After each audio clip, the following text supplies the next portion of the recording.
Welcome to this video. Our Managed Gigabit Ethernet switches have a feature for automatic configuration deployment. It reduces the effort needed when applying settings to the switches. Additionally, it allows for the seamless replacement of devices without having to worry about the settings. In this video, we'll see how they are able to configure themselves automatically after replacement. Here we have 3 of our managed gigabit switches. They are ready to operate and have individual configuration settings, which is indicated by the CFG LED. One aspect of this feature is that the switches store not only their own settings, but also the configuration of every other switch.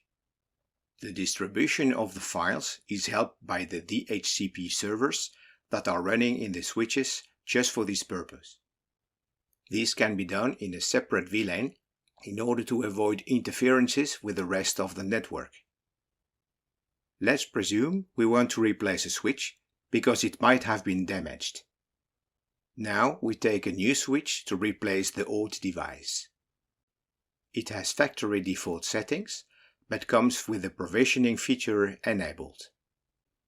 That means that there is a DHCP client running and it is requesting a configuration file in addition to an IP address.